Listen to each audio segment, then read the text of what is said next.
Naku, isang napakagandang kwento naman ang inihanda namin para sa inyo. Pero bago yan, tanong ko nga kayo, sino-sino sa inyo ang magkakaibigan? Kami! Okay. Ano sa palagay niyo ang madalas na ginagawa ng magkaibigan kapag ang isa sa kanila ay mayroong problema? Yan, may kinalaman niya sa kwento namin ngayon. Ang pamagat ng kwento ay ang magkaibigan. Kwento ni Angeleta Aragon. Pwede din ako. Ito ay kwento ng dalawang nilalang, sina Langgam at Kalapati. Magkaiba ang kanilang pamagat. Si Langgam ay madalas na nakatira sa ilalim ng lupa. Ang sipag-sipag niya. Si Kalapati ay nakatira sa gubat o kaya isang bahay gawa ng may alam sa kanya. Bagay mawang kanyang buhay kaysa kay Langga. Pinakakain siya ng mga langga sa kanya. Magkaiba nga ng buhay sila Langgam at Kalapati. Ngunit, paano sila naging mabuting magkaibigan? Namasyal si Langgam Sa sabi ng gubat. Aba, may mamamaril. Ang haba-haba ng kanyang baril. Ano kaya ang kanyang tinitiningnan sa puno?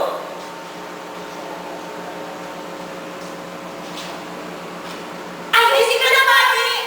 Tumahaw sa sana! Tama-tama ang layo! Kaya natin siyang barilin! Nahulaan ni Langgam ang gagawin ng mamamaril. Naku, kaawa-awa naman si Kalapati. Nasa panganib ang kanyang buhay. Kailangan niya ang tulong ko. Ayos na bumakas na. Sa tinatatayuan ng mamamaril. Ay nagakay. Eto na! Ay, ito! Ito! Ay, ito na! Ouch! Ano ba yan? Ang sakit! Ay, ay! Ang sakit nun na! Ang kumagano! Kinagat mo ako, no? Sino kumagat sa akin? Sino? Nasaan? Nasaan siya? Nasaan sa akin yan? Nasaan kumagat sa akin? O, nasaan? Ayo! Naku, nakita ko si Langgam. Alam kong kinagat niya ang paa ng mamamaril.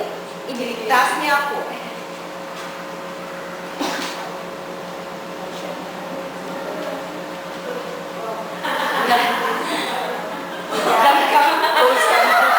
Pose, ano ka dali?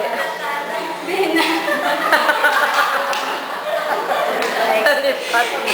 Sa pagbabalik ni Kalapati, nakita niya si Langgam. Wala na ang mga maril. Langgam? Maraming salamat sa'yo. Dahil sa'yo, niligtas mo ang buhay ko. Wala naman yung Kalapati. Kaya lang, nakita ko ang mamamaril. Langgam? Saan ka ba? Bakit na ako nandito? Nakahanap ako ng makakain. Ang muna nalian sa mga bata kung may mga facial expression. Kailangan hindi ko na ng pagkain habang maaga. Ganun ba? O sige, dyan ka na muna ha. Eh, salamat, Diyos pa.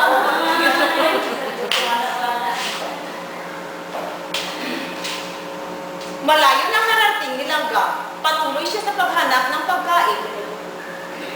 Nasaan na kaya ako? Ayun! Inom! Makainom na! Nauuhaw na ako!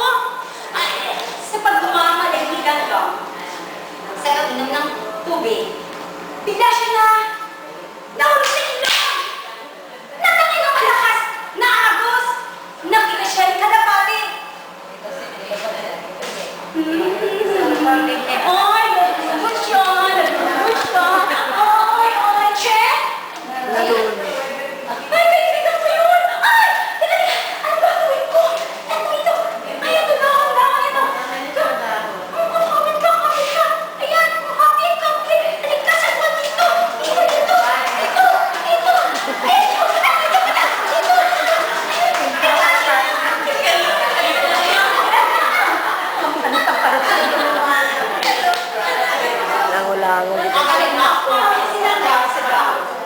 huling kondisyon na nakasakay dito.